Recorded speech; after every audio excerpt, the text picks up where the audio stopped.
안녕하십니까. 지난 시간에는 메타버스라는 용어에 대해 알아봤습니다. 이 신조어는 1992년에 나왔지만 제반 분야에 메타라는 말을 쓴 경우로는 메타 언어라든가 메타그, 메타픽션 등 언어를 비롯해서 문학과 예술 분야에서 이미 1950년대 후반에서 1960년대 초에 걸쳐 언급되고 논의되었다고도 말했습니다. 물론 메타라는 것은 메타피직, 즉 형이상학이라는 단어에서도 알 수 있듯이 물질이나 육체 등 만져질 수 있는 세계가 아닌 그와 상대적인 세계이며, 그렇다고 두 세계는 서로 관련 없는 별개가 아니라 상호 연결된 세계라고도 말했습니다. 메타버스의 개념을 설명하는 과정에서 돈키호테 속의 인형극을 이야기했는데요. 사실 이 인형극을 구조적으로 정의한다면 소설인 돈키호테 속의 이 연극 작품이라고 말할 수 있겠죠. 다른 말로 하면 작품 속의 작품인 것인데요. 이런 형식을 기존의 장르들에 대입해 보면 극중극, 즉 연극 속의 연극이라거나 소설 속의 소설, 그림 속의 그림이라고 말하고 있음을 여러분들은 잘 알 것입니다. 메타극이나 메타소설 등을 설명할 때 이런 이중 또는 삼중, 사중의 구조는 아주 중요한 요소로 다뤄질 수밖에 없는데요. 따라서 메타버스의 구조적 특징을 설명하기 위해서는 기존 문학과 예술에서 실행되고 있는 이런 구조적인 특징들을 적용해 볼 수 있게 되겠습니다. 앞의 강의에서도 언급했지만 세르반테스는 돈키호테 이야기는 원래의 연대기 작가인 아랍 사람 시데 아마떼 베냉헬리라가 쓴 것이고 자신은 의붓 아버지에 불과하다고 언급한 것을 보면 처음부터 작품은 묘한 구조를 띠기 시작하고 있죠. 거기에 돈키호테라는 등장인물은 세르반테스의 의지와는 달리 스스로 독립된 주체로 작품을 이끌어간다는 점에서 이 작품은 여러 층의 구조를 보여주고 있습니다. 여기 앞에서도 언급한 페드로의 인형극도 있지만 작품 중에는 별도로 14개 정도의 짧은 이야기들이 삽입되어 있습니다. 우리는 이것을 액자소설이라고 말하고 있는데요. 다시 말해 돈키호테는 메타소설이 대표적인 작품이라고 말할 수 있을 것 같습니다. 이번 시간에 그림 속의 그림의 예를 통해 작품 속의 작품 구조를 살펴보고자 하는데요. 이 기법을 쓴 대표적인 화가로 스페인의 디에고 벨라스케스를 만나게 됩니다. 그 작품들을 보면 어렸을 때부터 이 기법에 대해 관심과 함께 꽤 익숙해 있었던 걸로 보이는데요. 아마도 화가가 그리고자 했던 어떤 상황을 그와 연계된 과거의 이야기를 같은 그림 안에 넣었기 때문에 자연스럽게 그림 속의 그림 형태가 된 것 같습니다.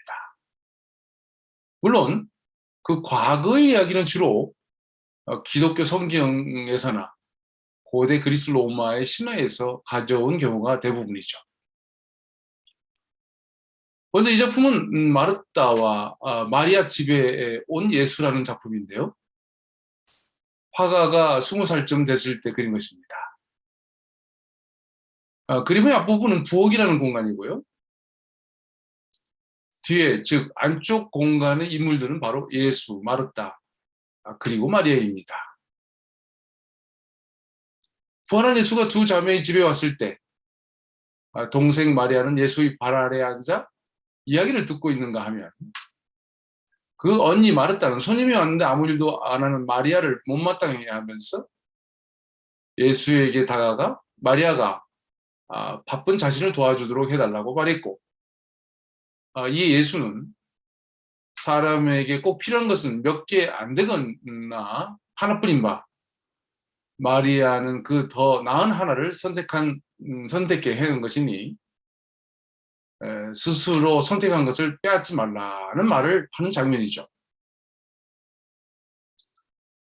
두 공간은 오른쪽에 상문처럼 뚫려 있는 벽을 통해 구분되어 있는데요. 부엌에는 벨라스케스가 그림을 그리고 있는 현재의 공간이겠죠. 그러니까 실제라고 말할 수 있는 시공간인데요. 아마도 음식을 준비하면서 투덜대는 젊은 여성에게 그 옆에 있는 나이 든 사람이 뭔가 이야기를 하고 있는 장면으로 보입니다. 두 사람은 엄마와 딸의 관계일 수도 있고요. 그런데 이 부엌이라는 현실 공간, 오른쪽 뚫려진 벽 뒤에 보이는 성경 속 마르다와 마리아 그리고 예수의 얘기가 겹쳐지면서 한 그림의 현실과 가상 공간이 공존하는 이중 구조를 보여주고 있습니다. 다음은 실자는 여인들이라는 작품인데요. 앞의 그림들이 화가가 어렸을 때 그린 작품이라면 이 그림은 거의 말기인 1657년에 제작됐습니다. 말하자면 디에고 벨라스케스에게 그림 속의 그림 구조는 전 생애를 통해 유지되고 변화, 발전되었다고 말할 수 있겠습니다. 근데 이 작품을 보면 배틀 주변의 여인들이 벨라스케스가 그리고 있는 현실의 공간에 있고요. 역시 안쪽은 아라크네와 아테나의 이야기를 담고 있는 신화의 공간입니다. 벨라스케스가 존재하고 실제 않는 여인들이 있는 시간과 공간을 현실로 본다면 그림의 중앙벽을 통해 보이는 내용은 가상의 공간이며 두 공간이 한 작품에 그려져 있는 것이죠. 특이한 것은 실제 않는 여인들은 하는 일에 집중하고 있는 반면 신화 공간, 즉 가상 공간의 오른쪽 여인은 마치 현실 속 화가를 바라보고 있어서 가상 공간과 현실 공간을 이어주는 역할을 하고 있다고 봅니다. 앞에서 살펴본 마르타와 마리아 집에 온 예수라는 그림에서 비한다면 대단히 발전된 기술이라고 볼 수 있겠습니다. 이런 작품 구조는 다음 그림에서 더욱더 복잡하고 세련되게 표현되어 있는데요. 그의 대표작이자 마드리드 프라도 미술관에서 가장 중요한 위치를 차지하고 있는 라스 메니나스, 즉 시녀들이라는 작품입니다. 여기는 중앙에 배치해 놓은 거울이 있어서 그 속에 그려진 공간과 공주 및 시녀들의 공간이 함께 있게 되고요.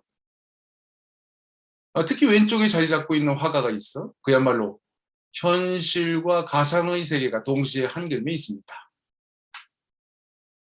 이렇게 공간의 특이함은 물론 등장인물들의 배치나 각자의 시선 그리고 공간에 들어온 다양한 빛들이 이 작품을 더욱 돋보이게 하는데요. 벨라스케스보다 300년 후에 태어난 화가 살바도르 달리는 이 작품의 구조적 특징, 즉 현실의 시공간과 가상의 공간을 이해했는지 다음과 같은 그림을 그렸습니다. 이 20세기의 스페인 화가는 붓을 벨라스케스의 그림 외부에 배치하여서 또 하나의 공간을 만들어내고 있는데요. 말하자면 그림 속 그림을 또 하나의 그림 공간으로 만든 것이죠. 지금 우리가 관심을 갖고 있는 메타버스식으로 설명하면 가상 공간 속 가상 공간 그리고 그 속에 가상 공간이라는 3중 구조가 만들어지고 있는 것이죠. 위에서 벨라스케스의 그림 중 시녀들에서 화가가 그림 속에 들어있다고 잠시 언급했는데요. 이렇게 작품 속에 작가가 들어가는 모습을 가장 잘 보여주는 대표적인 작품이 바로 돈키호테입니다. 작가가 등장인물과 같은 공간에 있는 것인데요. 현실과 가상 세계가 함께 있다고 말할 수 있겠죠. 돈키호테는 작품 전체가 이런 구조로 되어 있다고 봐도 틀리지 않을 정도인데요. 그중에 돈키호테 1권의 6장에 돈키호테가 미쳐서 집을 나간 것이 바로 허황된 기사 이야기 책에 빠졌기 때문이라고 판단한 마을 신부와 이발사 그리고 조카와 가정부가 돈키호테의 책장에서 책들을 선별하여 태우는 장면은 현실과 가상공간의 혼합을 보여주는 여러 예 중의 하나가 되겠습니다. 내용에는 다음과 같은 부분이 있습니다. 미겔 데 세르반테스라는 사람의 갈라테아라는 책인데요. 라고 이발사가 세르반테스가 쓴 첫 번째 책을 집어들고 말하자 그 세르반테스는 친구가 오래전부터 나와 아주 절친한 사이지. 내가 알기로는 그 사람은 시 쓰는 일보다는 불행에 더 이력이 나 있는 것 같다. 이 친구 책은 무언가 독창성이 보이긴 해. 하지만 시작만 해놓고 무엇 하나 끝내놓은 게 있어야지. 속편이 나올 거라고 했으니 어디 기다려 봐야지. 그때 수정을 좀 해서 내면 지금까지 냉대하던 행운의 신이 그 친구에게 자비를 베풀지도 모르지. 그때까지는 우선 이 책을 자네 집에다 간수해 놓도록 하게. 라고 마을 신부가 이발사에게 말합니다. 세르반테스의 책은 태우지 말고 구제하자는 것이죠. 사실 돈키호테를 쓰고 있는 사람은 세르반테스인데 자신이 자신과 자신이 책에 대해 자신이 꾸민 허구의 세계, 즉 픽션에서 평가하는 장면이 되겠습니다. 돈키호테 속 이 장면은 앞에서 예로 들었던 벨라스케스의 그림들을 생각하는 구조인데요. 메타버스가 구현하는 가상세계는 바로 이런 구조 속에 만들어진다는 점을 기억해야 할 것 같습니다. 이것은 우주 속의 우주, 세계 속의 세계, 사람 속의 사람, 나 속의 나 등으로 설명할 수 있겠고요. 특히나 주목할 것은 현실과 가상의 세계가 함께 있다는 점이죠. 우리는 어느새 과학적 접근 또는 실증할 수 있는 세계만이 현실이고 진실이라고 생각하게 되었던 것이 사실인데요. 잘 살펴보면 멀지 않은 옛날에는 보이지 않은 세계도 현실 세계와 함께 공존하고 있었음을 깨닫게 될 것입니다. 그 대표적인 경우가 어렸을 때 들었던 옛날 이야기가 될 수도 있겠는데요. 전설과 신화 등은 늘 환상적이고 허구적이었습니다. 물론 그때는 그 세계를 믿었죠.